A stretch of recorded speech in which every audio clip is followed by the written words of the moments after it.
नमस्कार विद्यार्थी मित्रांनो, पुढच्या भागामध्ये आपण आज बघूया अंक आणि अंक पद्धती ह्याच्यावरचे आपण ऑलरेडी 2 लेक्चर घेतलेले आहेत. तिसरं लेक्चर आज सुरू करतोय. त्याच्यामधले पुढचे क्वेश्चन्स सरावासाठी क्वेश्चन्स आपण घेतलेले आहेत विविध प्रकारे वेगवेगळ्या प्रकारे, जसे की तुमच्या एक्झामला अगोदर आलेले आहेत. तर त्या एक्झाममधले प्रश्न तशा धर्तीवरतीच आपण प्रश्न घेतलेले आहेत. अंकची स्थानिक किंमत काढणे, अंकाचा गुणाकार, बेरीज, वजाबाकी अशा बेसिक सोप्या गोष्टी तुम्हाला ह्याच्यामध्ये विचारल्यात. काही गोष्टी थोड्या कन्फ्युजिंग आहेत, थोडी अवघड आहे. सहमूळ संख्या, मूळ संख्या, संयुक्त संख्या अशा गोष्टी तुम्हाला माहीत पाहिजे. ठीक आहे, बघूया. पहिला क्वेश्चन तुम्हाला दिसतोय बोर्डवर. काय दिलं बघा, 1 ते 20 नैसर्गिक संख्यामध्ये मूळ संख्यांची बेरीज किती. त्यांचं काय म्हणालं, 1 ते 20 मध्ये या ज्या संख्या आहेत तर 1 ते 20 मधल्या मूळ संख्या काढायच्या, त्यांची बेरीज करायची. आता लक्षात घ्या मित्रांनो, कधी लक्षात घ्या, 1 ही मूळ संख्या नाही. मूळ संख्या नाही. तुम्हाला वाटतं असं 1 घेऊन टाकायचा आहे, 1 घ्यायचा नाही. का बरं, 1 ही मूळ संख्या नाही. पहिली मूळ संख्या काय माहिती मित्रांनो, 2 ही पहिली मूळ संख्या आहे. पहिली मूळ संख्या काय माहिती का, पहिली मूळ संख्या 2 आहे. ठीक आहे, नंतर बघा 2 झालं, 3 आहे का मूळ संख्या. आता मूळ संख्या काय तुम्हाला माहित पाहिजे. मूळ संख्या म्हणजे अशी संख्या त्या संख्येला फक्त आणि फक्त त्याच संख्येने भाग जातो किंवा त्याचे अवयव पडत नाहीत, त्याला म्हणतो आपण मूळ संख्या. मग 3 मूळ संख्या आहे का, 3 मूळ आहे. 4 आहे का मूळ संख्या, नाही. 4चे अवयव पडतात, 2 गुणिले 2, 4 घ्यायचं नाही. पुढचं कोण आहे, 5. 5चे अवयव पडतात का, फॅक्टर पडतात का, नाही पडत. 6 घ्यायची का, नाही. 6चे फॅक्टर पडतात, 2 गुणिले 3. 7 घेणार का, 7 घेणार. 8 घेणार का, नाही. 8चे फॅक्टर पडतात, 4 गुणिले 2. 9 घेऊ शकत नाही, 3 गुणिले 3. 10 पण घेऊ शकत नाही, 5 दुने 10. 11चे अवयव पडतात का, नाही पडत, 11 घेतली. 12चे अवयव पडतात, 6 दुने 12 किंवा 4 त्रिक 12. 13चे अवयव पडतात का, नाही पडत. 14चे अवयव बेसती 14. 15चे अवयव 5 त्रिक 15. 16चे अवयव 8 दुने 16 किंवा 4 चोक 16. 17चे अवयव पडत नाहीत. 18चे अवयव 2 9 18. 19चे अवयव पडत नाहीत. एवढ्या संख्या मित्रांनो आलेल्या आहेत. ह्या सर्वांची आपल्याला बेरीज करायची. म्हणजे 1 ते 20 मध्ये 1 2 3 4 5 6 7 8 8 मूळ संख्या आहेत. बघा, पुढच्या वेळेस प्रश्न येऊ शकतो, 1 ते 20 मधल्या 1 ते 20 मध्ये किती मूळ संख्या आहेत असा प्रश्न येऊ शकतो पुढच्या वेळेस. मग आपण सांगायचं 8 मूळ संख्या आहेत. ठीक आहे, मग करा बेरीज. 2 आणि 3 5, 5 आणि 5 10, 10 आणि 7 17, 17 आणि 1 18, 18 19 20 21, 21 आणि 9 30, 30 आणि 7 37 ला 7 हातची आली 3. 1 2 3 4, 4 आणि 3 7. उत्तर आलं 77 किंवा 77, पर्याय क्रमांक डी मध्ये. काय केलं आपण, 1 ते 20 मधल्या मूळ संख्या सगळ्या लिहून काढल्या, त्यांची बेरीज केली, त्याचं उत्तर आलं 77. मूळ संख्या म्हणजे त्या संख्येला फक्त आणि फक्त 1 आणि त्या स्वतः संख्येने भाग जातो, बाकी कशानेही भाग जात नाही, त्याला आपण मूळ संख्या म्हणतो. काय म्हणतो, मूळ संख्या. पुढचा क्वेश्चन, 2 अंकांच्या प्राकृतिक संख्यांची संख्या आहे. 2 अंकांच्या म्हणजे नैसर्गिक संख्या किती आहे बघा. 2 आता ह्याच्यामध्ये काय काय माहिती आहे का, सगळ्यात मोठी 2 अंकी संख्या कोणती हो, 99. आणि सगळ्यात छोटी 2 अंकी संख्या कोणती हो, 10. सगळ्यात मोठी 2 अंकी संख्या मला सांगा, 99 नंतर काय येतं, 100. 100 3 अंकी झाली, मग त्याच्या अगोदर कोण आहे, 99. सगळ्यात लहान 2 अंकी संख्या 10 आहे. त्याच्या पुढे गेलो आपण 11 आहे, पण 11 मोठी आहे ना 10 पेक्षा, मग 10 घेतली. 10च्या खाली 9 आहे, 9 1 अंकी आहे. 2 अंकी संख्या कोण आहे, सगळ्यात मोठी 99 आणि सगळ्यात छोटी 10. करा वजाबाकी. 9 9त 1 गेला 89 आणि ह्याच्यामध्ये अधिक 1 काढा, उत्तर आलं 90. तुमचं उत्तर काय मित्रांनो, 2 अंकांच्या प्राकृतिक किंवा नैसर्गिक संख्यांची संख्या आहे 90. 2 अंकांच्या नैसर्गिक संख्यांची संख्या आहे 90. किती आहे, 90 संख्या आहे. ठीक आहे, चलो. 2 मूळ संख्यांच्या गुणाकाराने मिळणारी पुढीलपैकी सर्वात लहान संख्या कोणती. त्यांचं काय म्हणालं की 2 मूळ संख्या आहे, त्या 2 मूळ संख्यांचा गुणाकार करा आणि त्याच्यामधली सगळ्यात लहान संख्या कोणती. आता मला सांगा 32. 32 मूळ संख्या आहे का. त्यांनी काय सांगितलं, 2 मूळ संख्यांच्या गुणाकाराने मिळणारी पुढीलपैकी सर्वात लहान संख्या. आता 32 कशाने मिळतात आपल्याला, 16 गुणिले 2. 32 कशाने मिळतात आपल्याला, 32चे अवयव 8 गुणिले 4, अजून 2 गुणिले 2. ठीक आहे, 8 गुणिले 4 एवढं लिहिलं सफिशियंट आहे आपल्याला. मला सांगा 4 मूळ संख्या आहे का, नाही. 16 मूळ संख्या आहे का, नाहीये. 8 मूळ संख्या आहे का, नाहीये. किंवा 16 आणि 2 मूळ संख्या आहेत का, नाहीये. 2 आहे मूळ, पण 16 मूळ नाहीये ना, मग त्याच्यामुळे हे आपलं होत नाही. त्यांचं म्हणणं काय आलं, 2 मूळ संख्यांचा गुणाकार करून मिळणारी संख्या सांगा आणि छोटी पाहिजे. मग आपण 32 घेतलं, 16 गुणिले 2 केलं, 2 मूळ आहे पण 16 मूळ आहे का, नाहीये, मग तो कॅन्सल झाला. 33 घेतला आपण, 33 म्हणजे काय झाला, 11 गुणिले 3. 11 मूळ आहे, 3 मूळ आहे, होऊ शकतंय. 34ला काय लिहू शकतो आपण 17 गुणिले 2 आणि 35ला काय लिहू शकतो मी 7 गुणिले 5. बघा आता 11 मूळ आहे का आहे, 3 मूळ आहे का आहे, 17 मूळ आहे का बघा ना, 3 11 17 2 5 7 5 बघा 3 11 बघा 3 5 आले 7 आले 11 आले 13 आले 17 आले, हे सगळ्याच्या सगळ्या संख्या मूळ आहेत आपण बघितलंय. मग त्या संख्या घेतल्या इकडे बघा, म्हणजे आपण फॅक्टर पाडले अवयव पाडले तर 11 मूळ संख्या आहे, 3 पण आहे 17 पण आहे 2 पण आहे 7 पण आहे 5 पण आहे. मग ह्याच्यातलं उत्तर कोणतं बरोबर आहे, उत्तर कोणतं बरोबर आहे, सर्वात लहान मूळ संख्या कोणती, सर्वात लहान विचारलं ना. मग मला हे दोघांचा गुणाकार केला 33 मिळाले, दोघांचा गुणाकार केला 34 मिळाले, दोघांचा गुण 7 आणि 5 छोटे आहेत पण त्यांचा गुणाकार मोठा आलाय 35. म्हणजे याचा अर्थ 33 पण तुमचं उत्तर बरोबर आहे, 34 पण बरोबर आहे, 35 पण बरोबर आहे. पण त्यांनी काय सांगितलं आपल्याला, दोन मूळ संख्यांचा गुणाकार केल्यामुळे सगळ्यात लहान संख्या कोणती मिळते, तर सगळ्यात लहान संख्या मला 33 मिळाली. मग आपलं उत्तर आलं बी, पर्याय क्रमांक बी 33. 34 का बरं नाही घ्यायचे, 34 आणि 33 पण बरोबर आहे, 34 पण बरोबर आहे. मग 34 घेतला तर मग 33ला वाटेल की 33 नाही घेतला, पण मग 33 का बरं घेऊ शकतो आपण, त्यांनी आपल्याला लहान विचारलंय, दोघांपैकी लहान हाच आहे, परत हे दोघांपैकी लहान 34 आहे पण दोघांपैकी लहान 33 आहे आणि त्या दोघांमध्ये तर हाच लहान आहे, म्हणून आपण 33 उत्तर निवडलेलं आहे. ठीक आहे. तुम्हाला कधी कधी मित्रांनो पर्यायावरून पण जावं लागेल. पहिल्या 4 मूळ संख्यांची बेरीज आहे, पहिल्या 4 मूळ संख्या. आता एक तुम्हाला मी सांगितलं मगाशी बघा, एक ही मूळ संख्या नाहीये. पहिली मूळ संख्या मित्रांनो 2 आहे, नंतर दुसरी मूळ संख्या 3 आहे, नंतर 4 घ्यायचं का नाही घ्यायचा, 5 घ्यायचा, 7 घ्यायचा का नाही, 2 आणि 3 5, 5 आणि 5 10 आणि 10 आणि 7 17. उत्तर आलेलं आहे 17. पहिल्या 4 मूळ संख्यांची बेरीज 17 आलेली आहे. कसं केलं मी, पहिल्या 4 मूळ संख्या, पहिली मूळ संख्या, दुसरी मूळ संख्या, तिसरी मूळ संख्या, चौथी मूळ संख्या, पहिल्या 4 मूळ संख्यांची बेरीज 2 आणि 3 5, 5 आणि 5 10 आणि 7 17. उत्तर आलेलं आहे ऑप्शन नंबर डी 17. पहिल्या 4 मूळ संख्यांची बेरीज 17 आलेली आहे. ठीक आहे. जर 36,490 या संख्येतील 6 आणि 9 यांच्या अंकस्थानांची अदलाबदल केली तर येणारी संख्या व मूळ संख्या यांच्यातील फरक काय. बघा त्यांचं म्हणणं आलं 36,490 त्यांनी आपल्याला संख्या दिली, बरं तर ह्यांच्या संख्येतील 6 आणि 9ची अदलाबदल करा. म्हणजे 6च्या जागेवर 9 लिहा, 9च्या जागेवर 6 लिहा. मग मी काय होणार 39 बाकी 4 हा 6 तिकडे जाईल 0.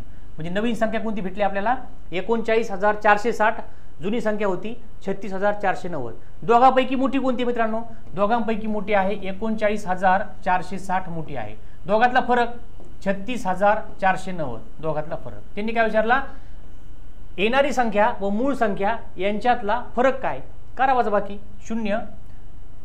6तून 9 जात नाहीत, 16 घ्यावं लागतील, 16तून 9 गेले 7 झाले, हातचा आला 1. 14तून 5 गेले 9 उरले, हातचा आला 1. 9तनं 7 गेले 2 उरले, 3तनं 3 गेले 0 उरले.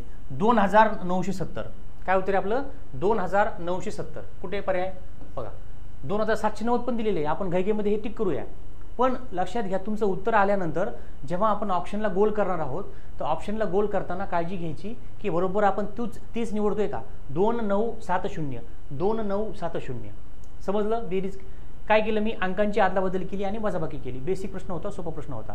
9 आणि 6चीच का बरं केली, त्यांनी सांगितलं 6च्या जागेवर 9 लिहा, 9च्या जागेवर 6 लिहा, नवीन संख्येतून जुनी संख्या वजा करा. ठीक आहे. पुढचा क्वेश्चन, पुढीलपैकी कोणती संख्या संयुक्त संख्या आहे.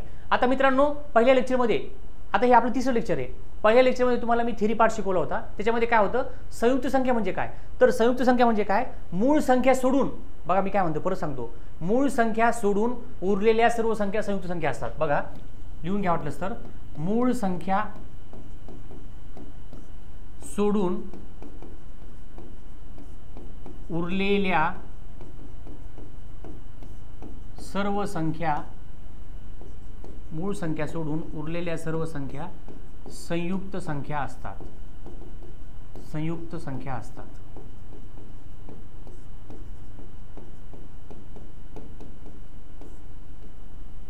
मूळ संख्या सोडून उरलेल्या सर्व संख्या संयुक्त संख्या असतात. मग मला सांगा, आता मला सगळ्यात पहिली तर काय बघायचं माहिती आहे का, संयुक्त संख्या काढायची आपल्याला, पण त्याच्या अगोदर काय बघायला लागेल, मूळ संख्या बघायच्या कोणत्या. मग ज्या मूळ असतील त्या संयुक्त असतील का, नाही. मग मूळ ऑप्शन मधले मूळ संख्यांचे पर्याय कट करायचे, उरलेलं आपलं उत्तर असेल. मग मला सांगा पहिले 17 मूळ संख्या आहे का हो, यस. मग मी काय म्हणतो, मूळ संख्या सोडून द्यायच्या, म्हणजे हा पर्याय कट झाला. 29 मूळ आहे का 29, यस मूळ आहे, प्राईम नंबर आहे, ती पण कट झाली. 15 मूळ संख्या आहे का, नाहीये. 15ला 3 5 15, 5 ने भाग जातो, 3 ने भाग जातो, 15 मूळ संख्या आहे का नाहीये, मग 15 मूळ नाहीये तर 15 कोण आहे, 15 संयुक्त आहे, मग आपलं उत्तर सी असणार आहे, आपलं उत्तर सी असणार आहे. तरी पुढचं बघूया, 97 मूळ आहे का हो, यस 97 मूळ असल्यामुळं संयुक्त होऊ शकत नाही, म्हणजे पर्याय क्रमांक सी 15 आपलं उत्तर आलं. संयुक्त संख्या म्हणजे मूळ संख्या सोडून उरलेल्या सर्वच्या सर्व संख्या संयुक्त, मग त्याच्यामध्ये समसंख्या पण आल्या, विषम पण आल्या. मग इथं मी काय केलं, मूळ संख्या कोणत्या कोणत्या त्या बाजूला काढल्या, ते तर आपलं उत्तर नाहीये, त्याला कट करून टाकलं. उरलेलं कोण होतं, मूळ संख्या नाहीये, मग कोण उरलं, संयुक्त उरल्या, मग ते आपलं उत्तर आले 15. Option number C 15. ठीक आहे. पुढचं 95024 या अंकांचा वापर करून बनणारी किमान 5 अंकी संख्या आहे. किमान म्हणजे कमीत कमी लहान, म्हणजे हे आकडे दिलेत आपल्याला 95024 हे आकडे वापर करून आपल्याला छोट्यात छोटी संख्या बनवायची. किती अंकी, 5 अंकी.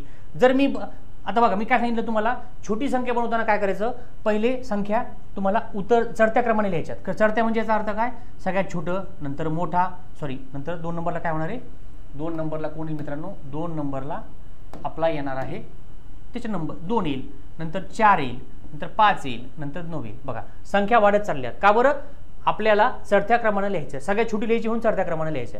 आता मी जर असा अंक बनवला, हा किती अंकी झाला हो, 4 अंकी. प्रश्न काय विचारलाय, 5 अंकी. मग त्याच्यामुळे मला 0 घेता येणार आहे, मग मी 2 घेतला. बरं 2 नंतर मी 4 घेणार का, नाही. 4 आणि 0 मध्ये कम्पेअर करा, 4 आणि 0 मध्ये 2 नंतर मला 4 आणि 0 मध्ये कोण छोटं दिसतंय, 0 0 लिहिणार. नंतर कोण राहिलं बघा, 2 घेतला 0 घेतला, 4 5 9 राहिले, मग काय लिहिणार, हे तिघामध्ये छोटं कोण आहे, 4 आहे, परत 4 गेला, दोघांमध्ये छोटं कोण आहे, 5 आहे, आणि शेवटी उरला कोण, 9 लिहिला. म्हणजे 20,459, 20,459 कुठे ऑप्शन, 20,459. आणि तुम्ही पर्यायाकडे जरी बघितलं, बघा मित्रांनो तुम्ही पर्यायाकडे जरी बघितलं, मला सांगा सगळ्यात छोटं कोण दिसतो, पर्यायानुसार जरी बघितलं, तुम्ही संख्या तयार नाही केली, तुम्ही ऑप्शनहून गेलात, मला सांगा 20,954 मोठे आहेत, नाही येणार. 459 छोटे आहेत. 500 म्हणजे बघा 200, 20,400 मोठे आहेत का 20,500 हे मोठे आहेत, कॅन्सल करा. 20,400 मोठे आहेत का 20,400, दोन्हीकडे सेम सेम आहे. 59 मोठे का 95, 95 मोठे, मग 95 घ्यायचा नाही, छोटा घ्यायचा. किमान 5 अंकी संख्या, किमानचा अर्थ काय झाला, छोटी संख्या, किमान विचारली. कमाल म्हणले असते मोठी संख्या. ठीक आहे. पुढं 2,02,000 याला अंकात लिहिले असते पुढील पैकी कोणते, बघा 2,02,000, 2 लाख बरोबर, कसं लिहिणार आपण, 2 लाख. बघा पहिले 2 लाख लिहून घ्या, 2 लाख लिहिले. आता त्यांनी काय म्हणले, 2 लाख लिहायचे का नाही, 2,02,000, मग कुठे येणार हो, 2,000 म्हणजे बघा 2,02,000, एकक दशक शतक हजार, म्हणजे इथे यायला पाहिजे एकक दशक शतक हजार, 2,02,000. 20 202 30, 202 30, 2,02,000 30, पर्याय क्रमांक सी. 2,02,000 हे किती आहे, 20,200, हे तर कॅन्सल झाला. हा 22,000 हा पण कॅन्सल झाला, दोघांमध्ये कन्फ्युजन आहे. हा 2,02,000 आणि हा 2,02,000 आहे, हा 2,02,000 आहे फक्त, आणि हा 2,000 आहे, मग पर्याय हा आला, हा पण कॅन्सल झाला. म्हणजे पर्याय इलिमिनेट करायचे किंवा पर्याय कॅन्सल करायची सुद्धा तुम्हाला समजलं पाहिजे, तुम्ही कॅन्सल करायला शिकला पाहिजेत, जेणेकरून तुम्हाला कोणत्याही परीक्षेमध्ये कोणतेही उत्तर तुम्हाला सहजरित्या आले पाहिजेत. ठीक आहे. इलिमिनेशन मेथड महत्त्वाची आहे. इथे काय दिलं बघा, एकक दशक शतक हजार 10,000 लक्ष, 5,43,823 अशी संख्या दिली आपल्याला. या संख्येतील 3च्या स्थानिक किमतीतील फरक किती, 3च्या स्थानिक किमतीतील फरक किती. आता स्थानिक किंमत म्हणजे काय मित्रांनो, ह्याला काय म्हणतो आपण, एकक दशक शतक हजार, ह्याची किंमत काय मित्रांनो, हा 3 आहे, ह्याला काय करा, 1000 ने गुणाकार करा, काय आली किंमत ह्याची, स्थानिक किंमत 3,000. एकक ह्याची स्थानिक किंमत किती आहे बरं, 3 गुणिले 1, उत्तर आलं 3. बघा एकक दशक शतक हजार 10,000 लक्ष, एकक म्हणजे 3 गुणिले 1 स्थानिक किंमत आली, एकक दशक शतक हजार म्हणजे 3,000 स्थानिक किंमत आली, 3 गुणिले 1000 केलं 3,000 आली. त्यांनी काय विचारलं, स्थानिक किमतीतील फरक किती. 3,000 वजा 3 उत्तर येईल बघा, 3,000 मधून 3 गेले बघा, 10तून 3 गेले 7, हातचा आला 1, 10तून 1 गेला 9, हातचा आला 1, 10तून 1 गेला 9, हातचा आला 1, 3तून 1 गेला 2, 2,997. पर्याय क्रमांक 1, पर्याय क्रमांक 1, 2,997 आपलं उत्तर आलेलं आहे. एकदम सोपा प्रश्न होता. 47,569, 47,569 या संख्येतील दशसहस्त्र म्हणजे 10,000 स्थानचा अंक कोणता. 10,000 म्हणजे बघा कसं, एकक दशक शतक हजार 10,000 म्हणजे 10,000, एकक, दशक, शतक, हजार, 10,000. 10,000वा अंक किंवा दशसहस्त्र अंक कोणता अंक आहे? 4 आहे, पर्याय क्रमांक सी. दशसहस्त्र किंवा 10,000 अंक कोणता आहे? पर्याय क्रमांक सी 4 आहे, पर्याय क्रमांक सी 4 आहे. 44,444 बघा कसं लिहिलेत. या संख्येतील दशक स्थानच्या व सहस्त्र स्थानच्या अंकांच्या स्थानिक किमतींची बेरीज किती आहे? बघा, दशक स्थान म्हणजे कोणते हो? एकक, दशक. ह्याचं उत्तर किती आहे? हा आला 40. नंतर दशक स्थान व सहस्त्र म्हणजे हजारवाला, एकक, दशक, शतक, हजार. हजारवाला म्हणजे हा काय झाला? 4,000. बरोबर ना? हा काय झाला? 4,000. बघा, ह्याची किंमत विचारली आपल्याला आणि ह्याची किंमत विचारली. सॉरी, कोणती विचारली? हा, ह्याची विचारली. बरोबर. बघा, दशक स्थान, एकक, दशक. दशक स्थानची किंमत आली 40. एकक, दशक, शतक, हजार. हजार म्हणजे सहस्त्र, ह्याची किंमत आली 4,000. या अंकांच्या स्थानिक किमतींची बेरीज किती? मग 4,000 अधिक 40. बघा, 4,000 त्याच्या 40 मी सोडवा. 4,000 उत्तर आलं आपलं 4,040 म्हणजे 40. पर्याय क्रमांक कुठे? 40 बी. पर्याय क्रमांक बी 40. त्यांचं म्हणणं आलं दशसहस्त्र, सॉरी काय, दशक किती? सहस्त्र किंवा हजारवं स्थान आहे त्याची किंमत आणि दशक स्थानची किंमत या दोघांची बेरीज करा असं विचारलंय आणि मुद्दाम तशी आकडे दिले आपल्याला कन्फ्युजिंगसाठी. ठीक आहे, पुढचा प्रश्न बघूया. 56,84,000. बघा, 56 लाख लिहिता आले पाहिजे तुम्हाला. 56,84,321. बघा, 56,84,321 कसं लिहायचं? 56 लाख लिहिले, 84,000 लिहिले आणि पुढे 321 लिहिले. बघा, 56,84,321 ला आपण शब्द अंकामध्ये लिहिलं. या संख्येतील 8 व 3 या अंकांच्या स्थानिक किमतीतील फरक कोणता? 8 व 3. आता 8 आणि हा 3 आहे मित्रांनो. एकक, दशक, शतक म्हणजे हा होणार आहे 3 गुणिले शतक म्हणजे 3,000. बघा, 3,000, सॉरी 3 एकक, दशक, शतक म्हणजे हा होणार आहे, एकच मिनिट, 3,000 होत नसतो हा होणार आहे मित्रांनो 300. चुकलं आपलं थोडंसं. ओके, काय दिलं बघा? एकक, दशक, शतक. 8 व 3 या अंकाच्या स्थानिक किमतीतील फरक. स्थानिक किंमत एकक, दशक, शतक म्हणजे 100 ने गुणायचं 3ला 300 आलं. नंतर 8 एकक, दशक, शतक, हजार, 10,000 म्हणजे हा झाला बघा 8 गुणिले 10,000 म्हणजे 10,000 ने गुणाकार करायला म्हणजे हा झाला 80,000. काय झाला? 80,000 आणि हा झाला 300. स्थानिक किमतीतील फरक कोणता? फरक काढायचा आहे. 80,000 वजा 300 करा वजा बाकी. 0तून 0 गेले 0, परत तेच 0, 10तून 3 गेला हातचा म्हणजे इथे 10 होईल ना, इथे हातचा इकडे सॉरी 10तून 3 गेला 7, हातचा आला 1, 10तून 1 गेला 9, हातचा आला 1, 9तून 1 गेला 8, सॉरी 8तून 1 गेला, एकच मिनिट, 8तून 1 गेला 9 नाही, 8तून 1 गेला 7, 79,700 बघा 79,700 पर्याय क्रमांक बी. 79,700 उत्तर आपलं येऊन गेलेलं आहे, उत्तर आपलं आलेलं आहे. पुढचा क्वेश्चन 18,759 या संख्येतील कोणत्या अंकाचे स्थानिक मूल्य सर्वात अधिक आहे? आता स्थानिक मूल्य मला सांगा, इकडून इकडे स्थानिक मूल्य काय होतं? वाढत जाते बघा. म्हणजे उजवीकडून डावीकडे, माझा हा उजवा हात आहे, उजवीकडून ह्या उजवी साईड आहे, उजवीकडून डावीकडे जाताना स्थानिक मूल्य वाढत जातं. म्हणजे ह्याचं स्थानिक मूल्य काय? एकक, दशक, शतक, हजार, 10,000. सगळ्यात मोठा इथं कोण आहे? 1 गुणिले 10,000. 10,000 नंबरचा कोण आहे? तर 1 आहे. मग उत्तर आपलं 10,000 म्हणजे ह्याची किंमत आली 10,000. मग सगळ्यात मोठं कोण आहे? तर इकडे जाण्याची संख्या सगळ्यात मोठी, एकक, दशक, शतक, हजार, 10,000. मग उत्तर आहे आपलं 1. सगळ्यात मोठी स्थानिक किंमत सध्या कोणाची आहे? 1 ची आहे. पर्याय क्रमांक ए 1. बी नाही 1, ते चुकून तिकडे गेलं. पर्याय क्रमांक ए ज्याचं उत्तर आहे 1 तो मोठा आहे. का बरं मोठा आहे? दिसायला तुम्हाला 9 मोठा दिसतो, पण 9 एकक स्थानावर आहे. 9 ची स्थानिक किंमत काय माहिती आहे का? 9 गुणिले 1. का बरं 1? एकक म्हणजे 1 ने गुणाकार करायचा. स्थानिक किंमत फक्त 9 आहे. स्थानिक किंमत 10,000 आहे. कोण मोठे आहे? 10,000 मोठे आहे. कोणाची किंमत मोठी? 1 ची. उत्तर काय? 1. उत्तर आपलं 1 आलेलं आहे. ठीक आहे, पुढे बघा.